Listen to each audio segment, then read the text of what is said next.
Good morning, good afternoon, and good evening around the world. We have a really right down the middle global chamber topic today. It's how to handle warm introductions, the process, how to find and manage your database. What are some of the really key things to think about? And our first speaker today is Rufia Blanc. She's the Vice President of New Business Development at Compass North America. And those of you who've read her biography on the event page, I think you can get a sense that Rufia is a lot more than just a database and a lot more than just getting contacts around the world, but she's a global triber. She's very interested in changing the world in a big way, just as we are and as most of us are in the global tribe. And so Rufia, we really appreciate you taking the time today and telling us more about Compass North America. We really appreciate the collaboration with you, and we look forward to hearing more about how the system works and how people can use it to grow around the world. Good morning. Hi there. Thank you so much for such a great introduction. Our pleasure. That was amazing. Oh, I feel really good now. I'm ready. Well, you should. I mean, you're doing some great work, and it inspires others to advance and move forward. And what's really cool is the technology that you've got at Compass facilitates that. So I think we've got your slides queued up. Yeah, thank you so much. And it's funny because Compass was created 70 years ago, and of course it was far away from technology. And as you know, being 70 years old and now being a technology company, it's kind of funny fact, but we are.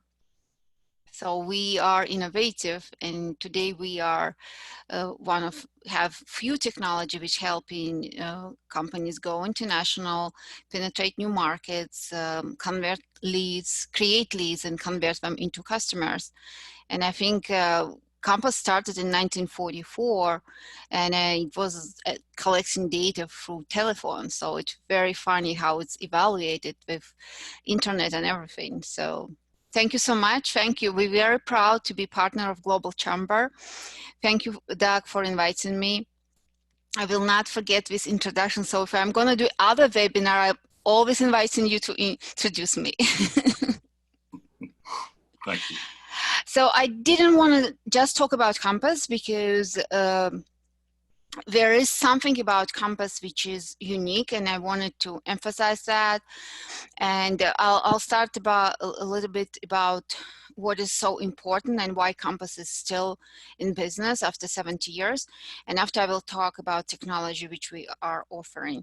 So we calling Compass your guide to new lands, and we do have a different technology which supporting you in our customers in the travels to export and in trade, and we have different digital marketing tools which helping to do so. So if we can go to the next slide. So it's really rewarding today to see how your company grow internationally, but it's really not easy to do international business. It's complicated. You have many moving parts. So of course there is many consulting firm you can which can help you today. You can and we're working with a lot of partners in US and globally, and we're really proud to work with Global Chamber of Commerce, Global Chamber, but we also work with other organizations in US.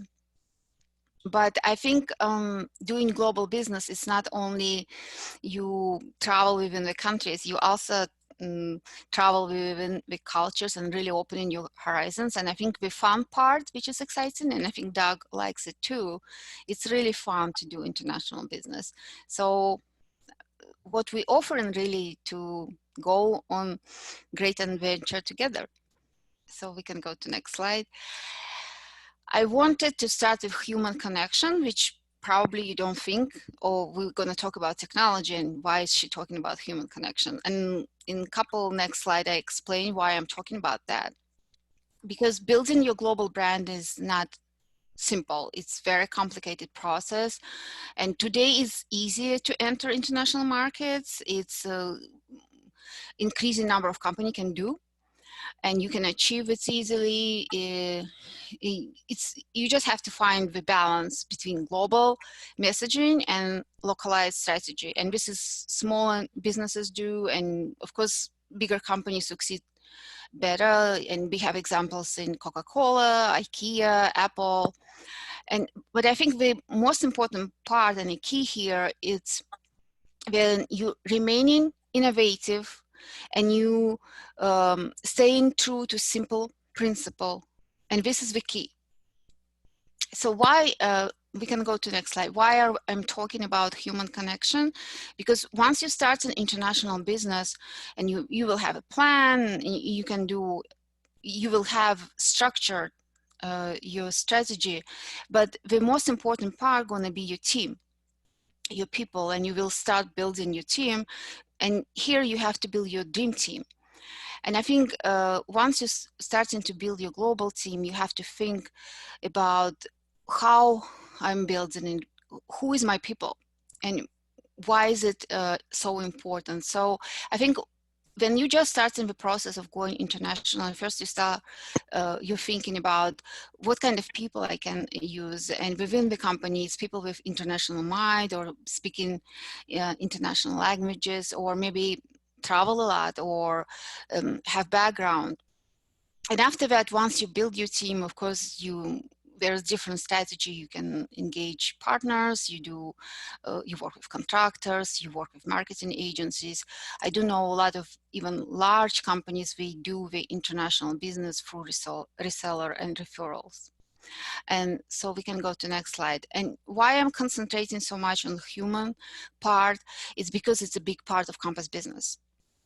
And so when I'm selling my products, everybody asking why you are so different. Like so many technology companies, they are all cool, they are advanced, they have so many algorithms, they do, like everybody can crawl database today. I do have my team, and this is not whole Compass team, but we were at some of the gathering, and this is a picture of people with who I work internationally.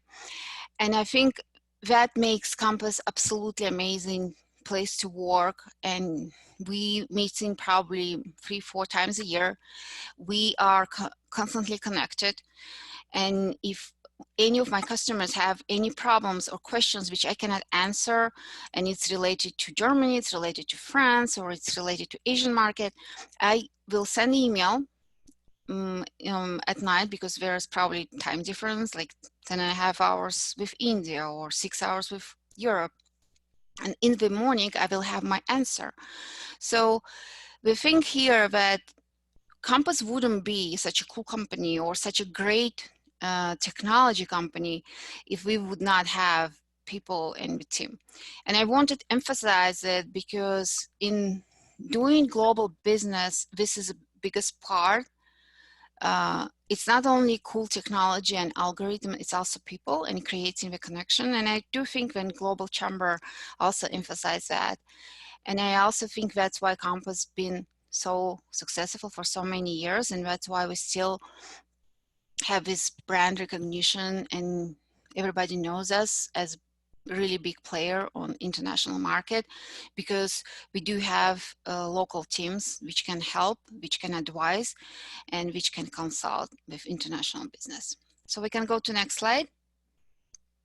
This is some technology here. I just wanted to give some technology on global success. So of course you create a plan of action, you build scalable processes, you prepare for localization. It's a very important moment. And you balance your local and global needs. And of course, the next part where Compass comes in, or any technology company, you use technology wisely. So we can go to next slide. And I will start talking about our products. We do have different products. Compass started as a database company, but do have different software and different technology today which helping company to go internationally, generate leads, convert leads, and there's different way because there's different type of companies which go in international. It can be small, it can be big. You can have large sales force, you can have just one person, you can have no sales force, you can have large marketing team, or you can just prepare to go international and do marketing study. We talking about Compass database, and we call it proactive marketing as everything in the same cup, and this is why I'm holding a cup in my hands. So we can go to the next slide. So we technically in United States and Canada, I'm responsible for what country we selling free products. We're offering free products to our customers for penetration to international into international market, and it's database, which is proactive, because if you have subscription to database and you're not using it, there's no point in it. So you have to be proactive. We're offering you tool, advanced tool, you have to use it, you have to be proactive. We do have advertising platform. I'll talk a little bit more about it in a couple minutes. And this is reactive because once you created it, you don't have to do much. It's in 26 languages. This is uniqueness of that. And we do have access to private and public tenders, bids. It's for companies who already, which already ready to go to work with government, international government. So it's similar to SAM. But if you want to work with international government, I don't think we do have much competition here. There's pretty cool system which allows you to have 50,000 bids per day on all markets internationally except North Korea in all languages. So we can go to next slide.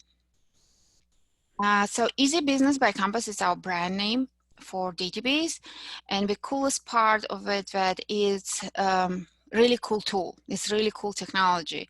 Once you start using it, people really like it because we do have connectors with CRM, etc. You can integrate it, but people, my customers really like Easy Business because it's developed and created. So once you start using it, you really like the researchers, marketers, and salespeople. They do like how it's created, how you can save everything, how you can use it.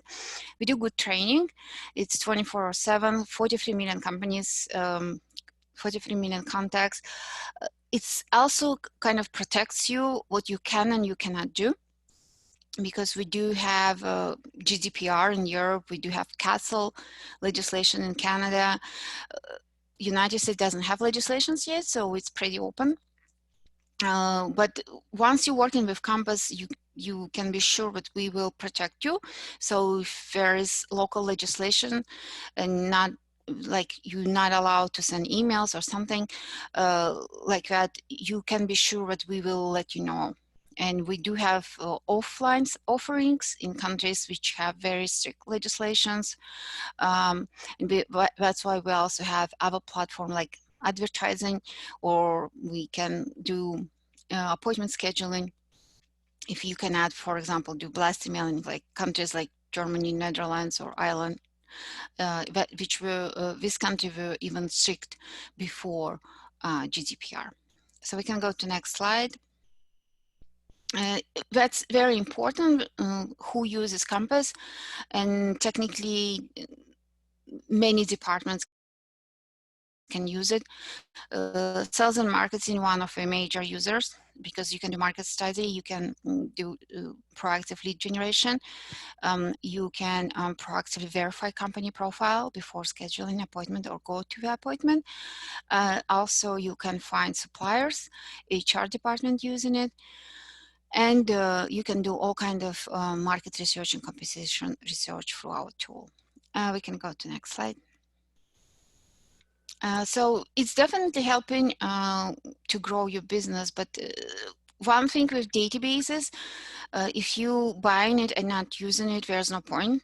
I always tell my customers, that's why we're talking about choose technology wisely. So if you don't have resources to use it, buy advertising. Don't buy a database if you're not going to use it. So definitely think about it when you're budgeting and you're going international, where you want to invest your budget, how you want to invest it, because definitely we all calculate, all marketers calculating their budget and want to know where to spending is going. So if you want to create leads, and if you want to convert them, and you're going to invest in database, you're not going to use it, there's no point in that.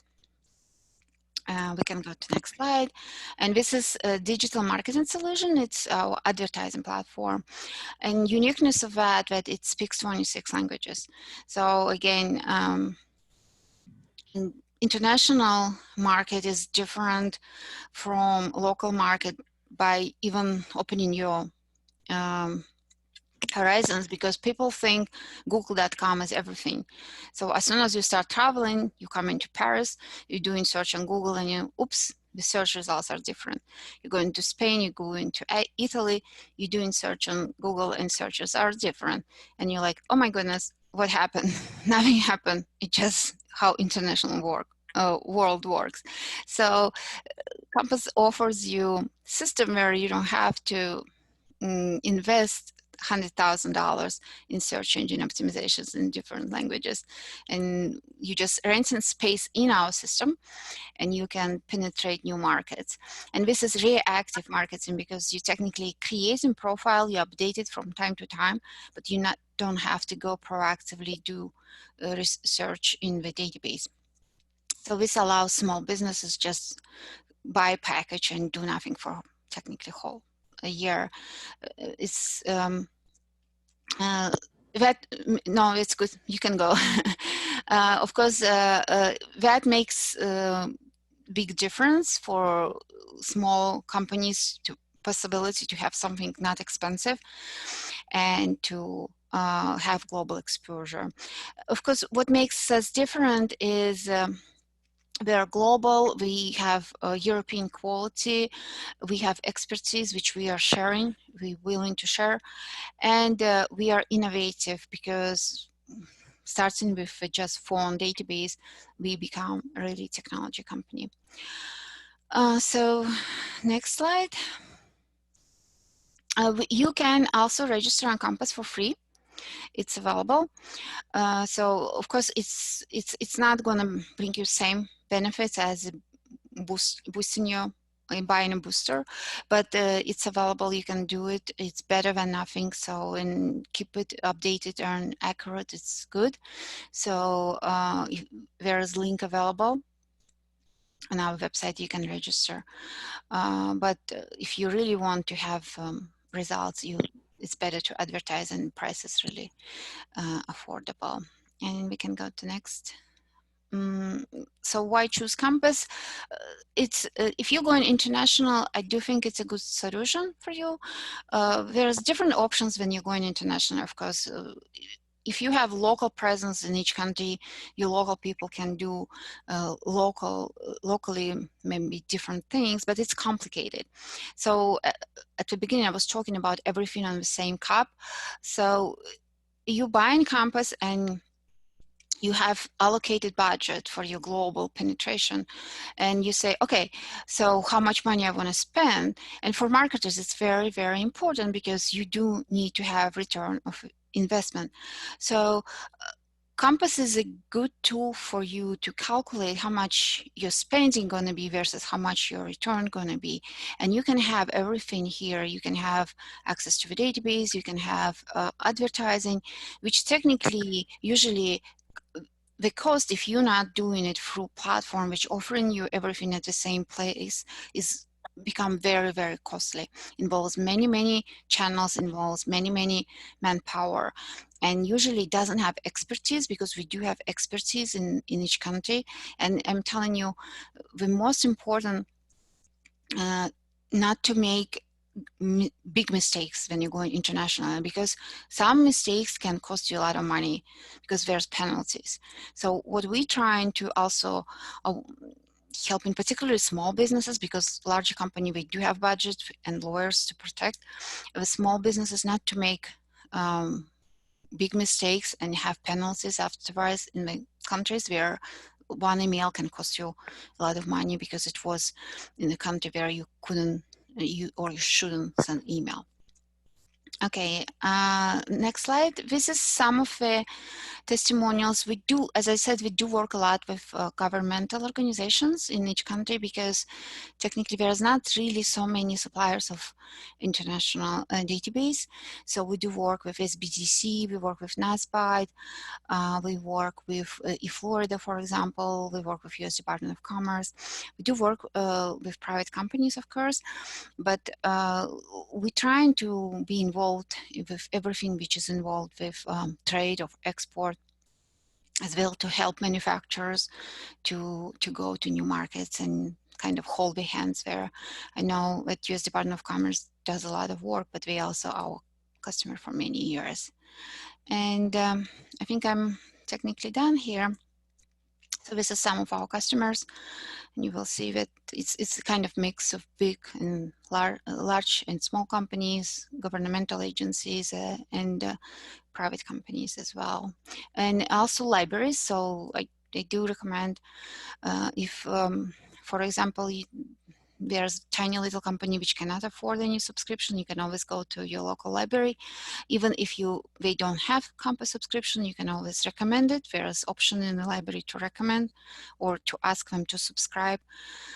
So for example, large libraries like San Francisco or Toronto Public Library, they do offer subscription where you can go and use Compass.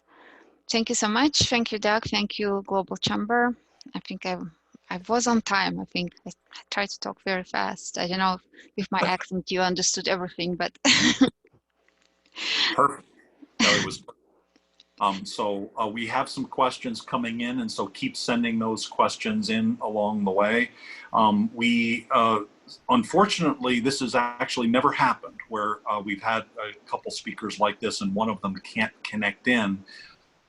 So Carrie over at Gazelle is not able to join us today. She's at a conference, so we knew it might be a little bit tricky, and so it's not going to work. And so we're going to substitute something in its place, and then we're going to answer questions of Rufia and also on the other information that we're going to present. So I'm just going to take a couple minutes in place of Carrie to talk about warm introductions and kind of the overall process of what we normally recommend, and maybe a little bit about the Global Chamber process. So if you could bear with me for about 5 minutes, I'd like to share some thoughts and ideas, and hopefully will inspire some additional questions. You know, what we normally see, because we work with small to large companies, is that almost everybody at every level, you know, wants more connections. Whether you're a salesperson, whether you're the head of a company, you know, the head of the company might be like, helping someone yesterday find investors. Or if you're a salesperson or head of sales, you're interested in finding more people to buy your product. Those are the normal things that we get involved with. And so I'd say there's 3 or 4 different levels to think about that. Number one level is, of course, you know, who do you know? So if you're in a business, many times you're in a business that you know a little bit about and you have some connections there. So you start to extinguish those, right? The first thing you do are the easy ones. Is who do I know? And who might be able to buy? And the next level beyond that is who do I know that might know someone who could buy? So you've got that kind of referral type of question that you ask the people that you know, is like, who do you know? Based on, you know, here's what we're looking for. Here are some things that we're looking for. So that's the kind of the first easy way of getting connections. The second one, and you know, it still works well, and in fact, I'd say it works better than ever, is LinkedIn. So as you might expect with Global Chamber, because we're everywhere around the world, we don't necessarily have a footprint in, let's say, Burkina Faso, the capital of which is Ouagadougou. And so to be able to really understand maybe some of the people that both are members and then are part of our team there, LinkedIn is a critical piece. There's certainly background checks that can be done, and many of our members do that, but LinkedIn is a solid worldwide, nearly worldwide, with limitations in China, of course, but nearly worldwide usage that allows you to take a look at people and sort by a variety of different ways. And so I think the cost of the kind of the quote unquote super system, if you will, is gone up to like $50 a month or something. I know I've been grandfathered in. I still pay $24.95, I believe, or $25 a month to be able to pretty much do things unlimited in LinkedIn. That's a very good investment for you to make in terms of reaching out to people. And then, building your network and reaching out to people in a solid professional way. And when I say professional, I don't mean, hi, John, here's my product. It's amazing product. You will love my product. My product is fantastic. My product, blah, blah, blah. We all get that every day. That's not a warm way to worm your way into people. It's one of those things that almost all of us delete immediately. And I've just started to say, no, thank you, to most of those. And so whether it's an email or whether it's people that you want to treat them with respect. And that brings us to the third layer, which is the global chamber type of warm introduction.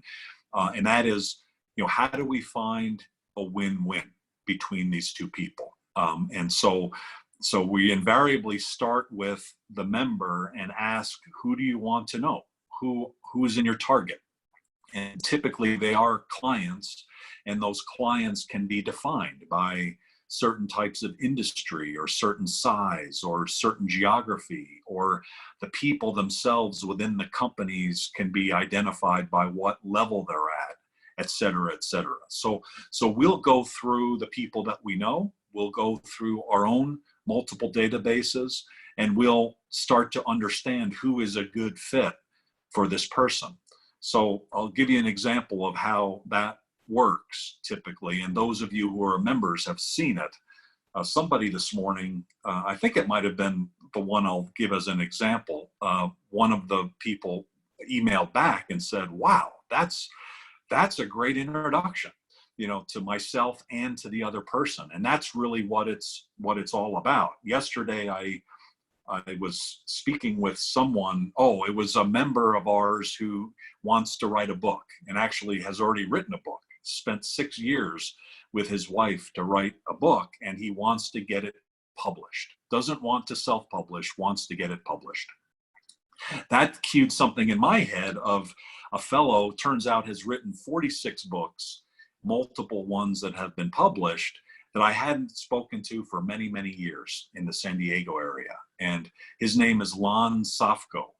Lon is famous for a book called The Social Media Bible.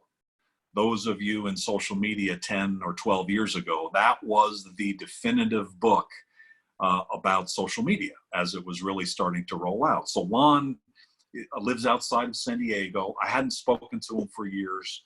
And I said, hey, Roberto, you need to speak with Lon. So I made an introduction. And so here's two extraordinary people, Lon Safko and Roberto, in terms of their accomplishments in life. So I talk about each one. It's like, hey, Roberto, you need to meet Lon because of these reasons. Primarily, he's written 46 books and you want to get a book published. I'm not sure that's the answer. Based on what I know of Lon, likely that's not the answer. You probably need some other solution. But if you talk through it with Lon, he's still writing books up to number 46. Definitely speak with him. And then in reverse, hey, Lon, here's Roberto. Roberto has access to a variety of different organizations and people who do presentations around the world, or people who hire speakers like you. You should talk, because in the case that you'll know people that will want to have Lon as a speaker. And it turns out Lon has become quite a popular international speaker. He speaks all around the world. So the key, I think there are several keys to warm introductions. And when we say warm, hopefully successful introductions all the way through, is know a lot of people, and you should know as many as you can. If you join Global Chamber, suddenly you're in a database of over 30 million people, and that's a good thing. The next step would be, how do we make those introductions in a warm way? First of all, we want to be able to know the person, ideally. And there are different levels of that. And then the second piece of it is that win-win. How do we make an introduction? How do we create a synergy between these two people where it feels compelling that they should meet, that they should talk? Today's world is so busy and it's so crowded, and we're bombarded constantly by mostly nonsense, but some things that are really good. And those good things we don't want to lose. And so we work very hard to be able to do that. The next layer, of course, is to be able to utilize additional databases. And the Compass database, as Rufia has talked about, is extraordinary. And so I'd like to transition back to you, Rufia, and some of the questions that are coming in for you. And so keep your questions coming in. If you have additional questions about anything that either of us have talked about, let us know. I think the first question for you, Rufia, is, in terms of size and capacity, what does that look like? And the other part of that perhaps is on the front end, who normally from a company is using Compass, and what are they using it for? Okay, so the total number of companies we have is 43 million. And we have large data in US, it's 14 million. So in United States, as we don't have any legislation, so we will have executive emails. We have pretty large file for Canada. It's very large coverage. It's 1 million, more than 1 million companies. The rest is distributed as a whole world. We technically present on all continents. And our strength is Western Europe, of course, because we headquartered in Paris. So France, Spain, Italy, we technically cover 100% of the market. I'm talking about business to business. I see that there are some questions about Asian market, and I'll go there in details, but we do have coverage on all continents. And people who use in the company, so once you have subscription, there's different departments which you can use. So it's for sales, for marketing, for purchasing, for HR. So you technically can do a lot with an easy business tool which we have. And there are 60 search criteria available to go in depth with the search. There's export-import filter available. There's size of a company, there's revenues, there's everything. And there's unique Compass classification, which goes from 2 digits per industry, 5 digits for group of product, and 7 digits to very specific product. So if you're looking, for example, as a question there for food and beverage industry, let's say in Asia, South Asia, and Southeast Asia, you definitely can search by specific product. You can know of course, we have to have countries. We don't have 100% all the countries, but we will have good coverage. And I'm welcoming everybody to contact me. I can do customized demo. We can do particular demo in the region you are interested in. And we will search per industry you are interested in to see how many companies we will have, how many of them are going to be producers, distributors, how many will be service providers, what size of a company. And our tool allows you, once we selected the sector, we can run a report and see how we're located in the country and what is the size of them, and in what type of business they are. Did I answer a question? Yeah, you kind of got two birds with one stone there, because you also answered Maimun's question, I think, about the food and beverage industry for Southeast Asia and South Asia. I think what you said there on that one is likely you would have the information, but in whether it's that question or whether it's another question about another industry in another region, absolutely. How do people find out? Do they ask you, or is there a way of searching? The best way is to contact me and we will do the demo. There is tool on our system, which is do-it-yourself tool, and you can create the list. Technically, you can purchase the list, but when you don't know the system, you can make mistakes. So I would recommend to contact me and we will do the demo and walk through the system together, because it will be more accurate. And my contact information is at the end of the presentation. So please share, and I'm happy to schedule a demo. We will probably need 30 minutes, 40, 30 minutes to go to a tool and do exactly the search you need to, so you can see the results what you're looking for. And we will write a blog post about this with the video and recording, and we'll include Rufia's contact information so you can get her directly. But if you want to contact her in the meantime, I think send an email to info@globalchamber.org, and we'll take it from there. We'll make sure you get to Rufia. Or you, if as a member, you can go to the directory and find Rufia's information under Compass and contact her directly there as well. So that's good. The other question there I see on right by Maimun's in that area is, I think, more of a question about them wanting maybe to sell to you regarding advertising programs that you use around the world. And so, Kathy, I would suggest contacting Rufia separately on that, and maybe chatting about, you know, how you might provide your services and create a win-win on that. In terms of Rufia, you mentioned about emails, and so could you explain a little bit more about what does the database look like and contain, and then kind of building on that, then how should people then, beyond searching, you know, how should they be contacting people? Because it goes back to what I was mentioning, how, you know, we get emails all the time from people and we delete them, or we put them in spam, or we just don't allow it. So is part of what you provide some help on that side of it too? And do you probably have some best practices that you've identified over the years? The thing is that since GDPR, since last year, the legislation changed, and America usually didn't care much about legislation. So usually all marketing campaign included blast emailing. So, and as soon as we can get emails, we would send it, because there was no legislation if you're not in the country. Today, GDPR put the stop to that. So even if you're not in the country, it's dangerous to send email if person didn't tell you to send email.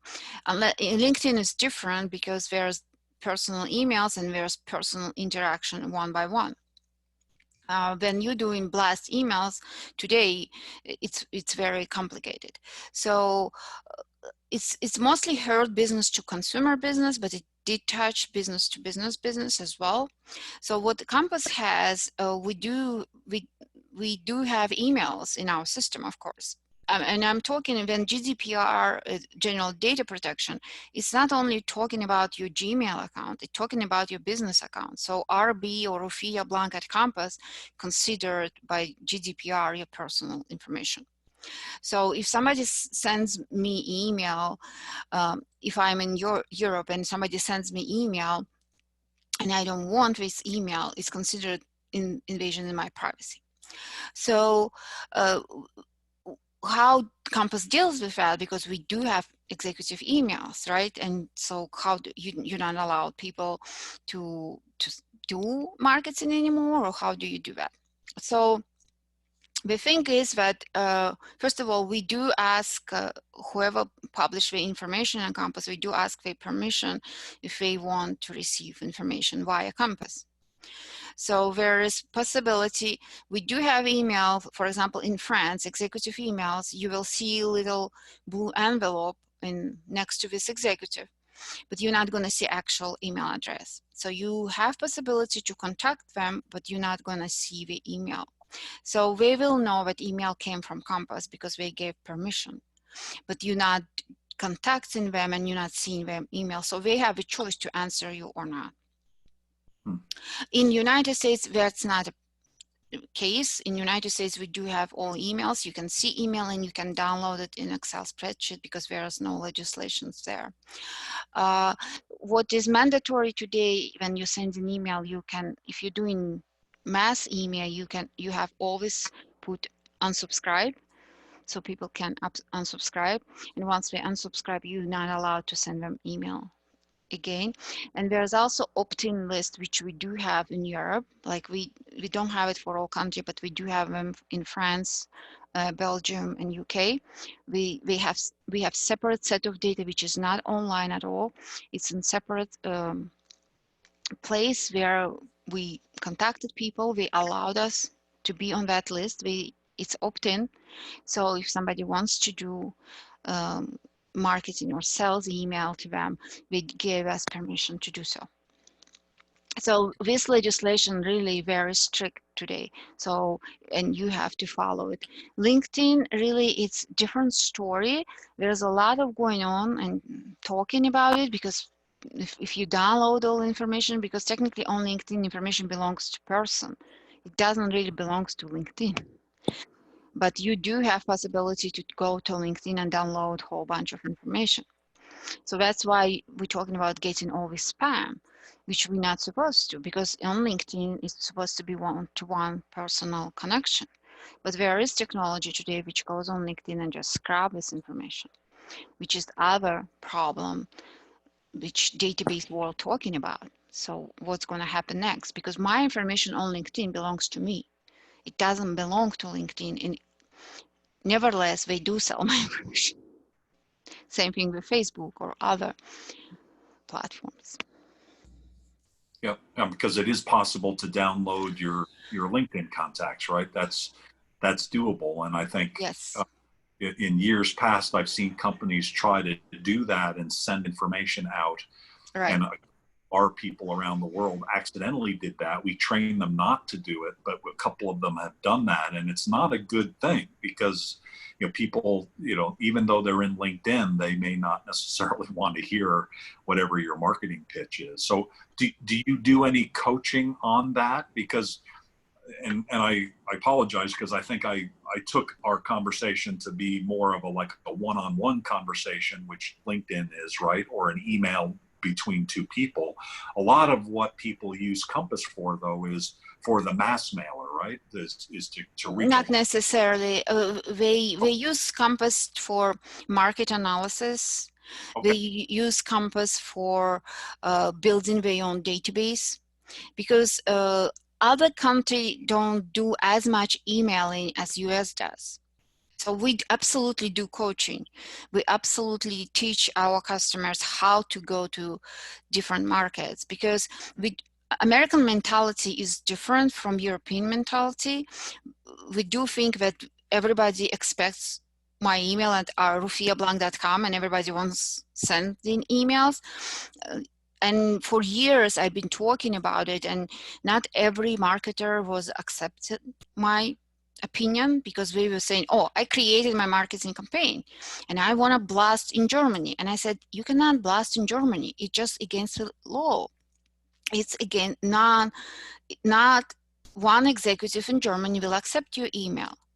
You have to go different ways in Germany. And we do have channels for that. We created call centers, we have appointment setting programs, we have advertising, because in Germany, even Compass never sends emails, because it's not how business done in Germany. We just know because we are in Germany.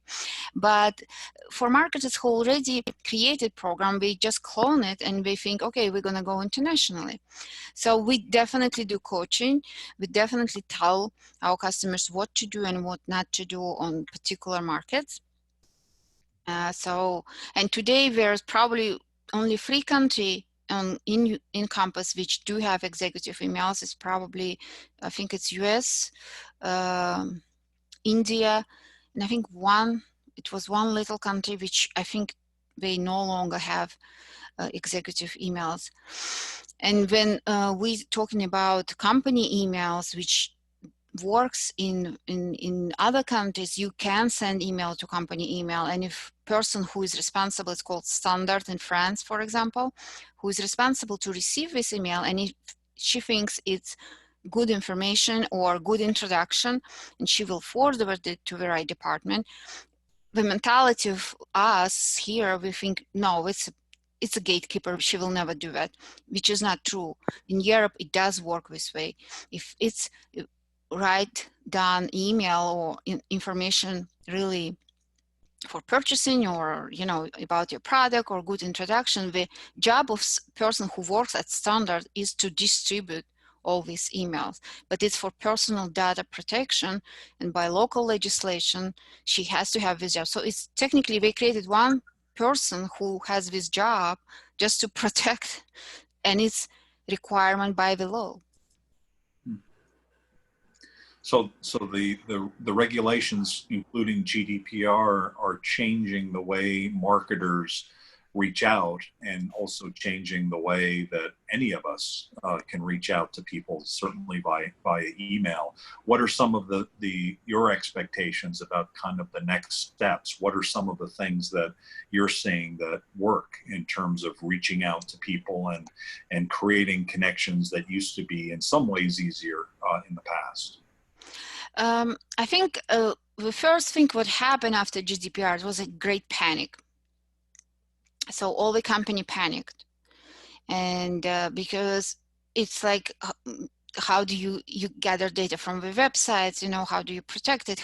So it was big panic, and which company, and I was talking on a lot of panels about GDPR, and I said there's no reason to panic, because Compass was talking about it for years. We were talking for years about you have to respect local legislation. That's it. It's not, doesn't mean the business is stopping. It doesn't mean you don't do business in Germany or in Netherlands. It just you respect local legislation. So, and I think now everybody understood that it's mandatory and you have to do it, and there is no other way. But there are still companies which still sell the data, but when they sell the data, you just sign in, but you're taking all the responsibility on your shoulders. So it's your choice.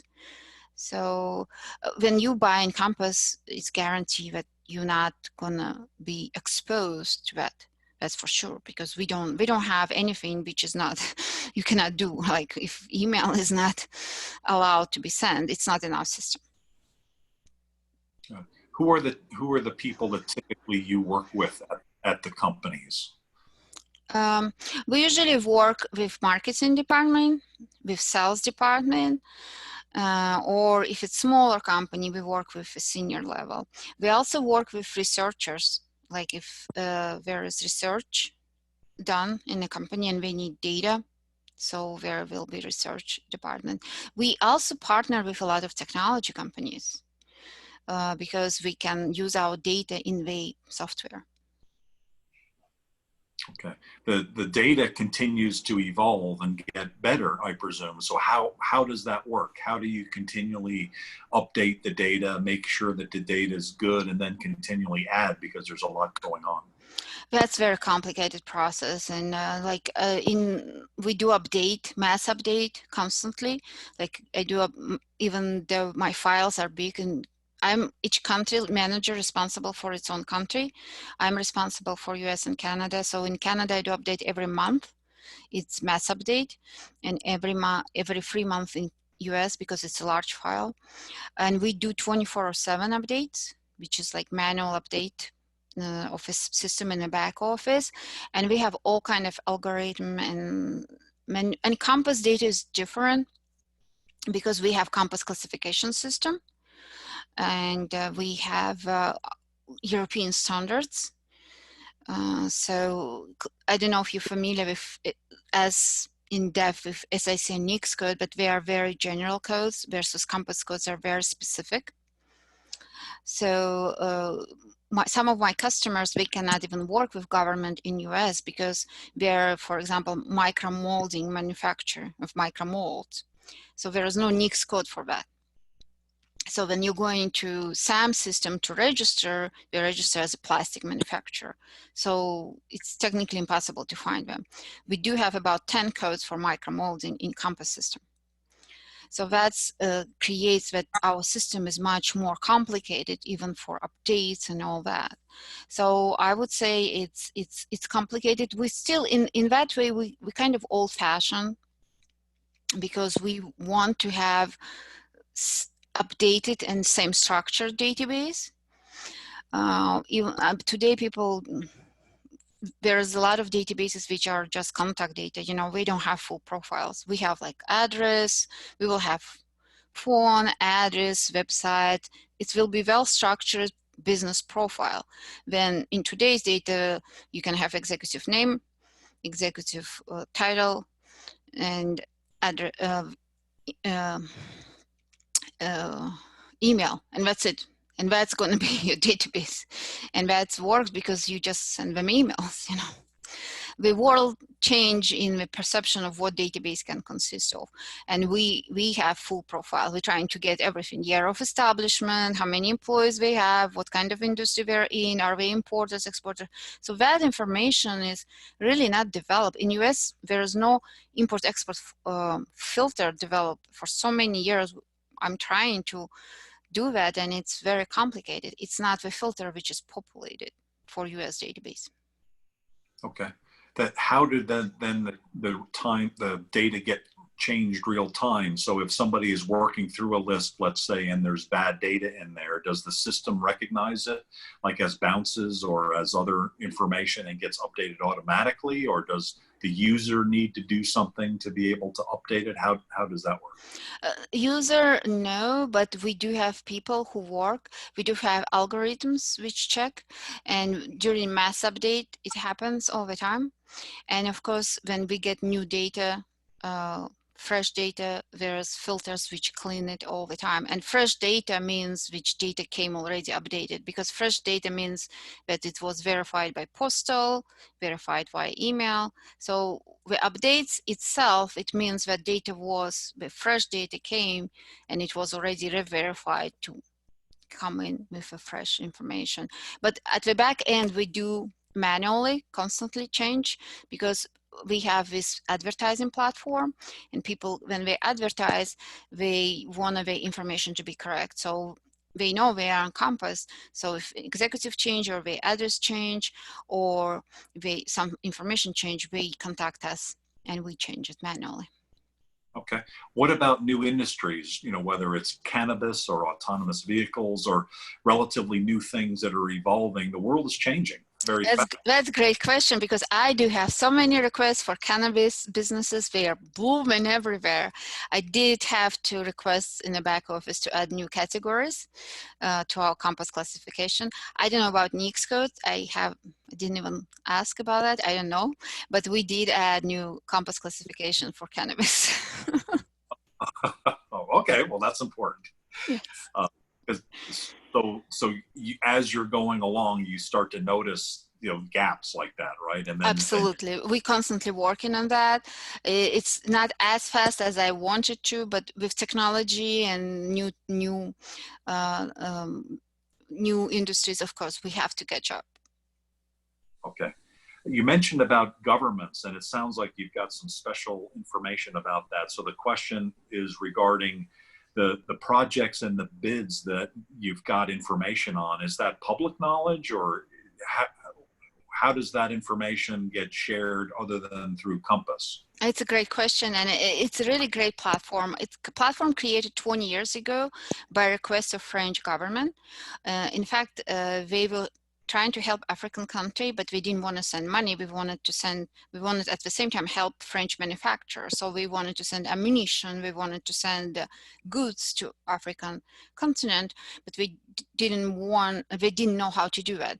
So idea was that there are bids which published locally in each town, you know, in each municipality, but you just don't have electronic access to it. So at the beginning, the French embassy would scan all the bids which were published, and they put in a system, and the system would put it together. It is public because you have to publish governmental contract, you have to publish it. So this is how it started. But at the end, they created such a smart algorithm, and after it was published in the newspaper, but now it's all electronically. So the algorithm goes and catches everything what is published in each possible country and in each possible language. So technically, once you create your profile and you say, oh, I'm in food industry, and I know that, like, I do have clients who are manufacture dry milk, and dry milk is sold very well in China. I mean, now we have problem with China, but before it's a good product from US to China. So he wanted to know all the bids in China for dry milk. So you just create your profile and you say, I'm looking in China for all bits related to dry milk, and you just get notifications. Got it. Well, we just have a couple more minutes left. Is there anything else that you'd like to summarize, or anything else that's been left out in terms of? I would like to answer to Kathy's questions, because I think I can generalize it about advertising program. Sure.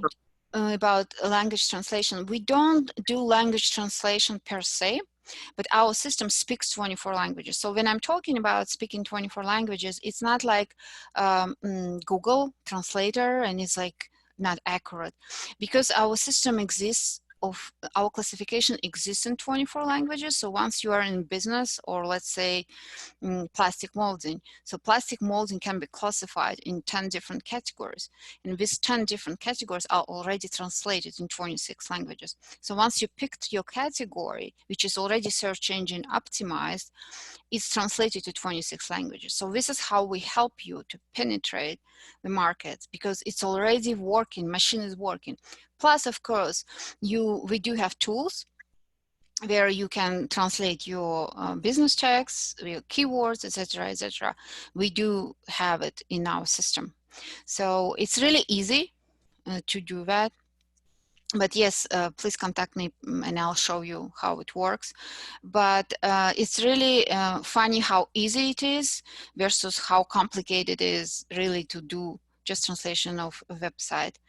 And I just wanted to say, I'm really happy to connect with anybody who needs help or any information in going to new markets or have questions. Particularly, there are some difficult markets, like in technology, you're going to mostly to Germany, and Germany is one of the difficult markets to go to because of local legislation, how to do business there.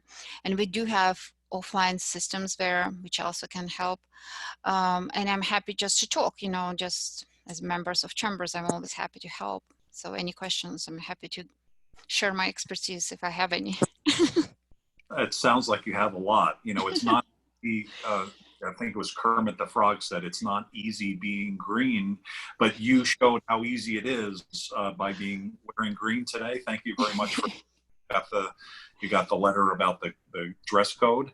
And we really appreciate you sharing more about this. Those of you out there who have more questions, please do send, either go to the Global Chamber directory for Compass or reach out to us at info@globalchamber.org. And we will be posting more information on a blog post in the next week to 10 days, including the video for this. Apologize again for Gazelle not being able to connect into our meeting. I'm sure we'll be able to connect up another time with them. Watch for additional programs coming up, the variety of things, including discussions about trade agreements around the world.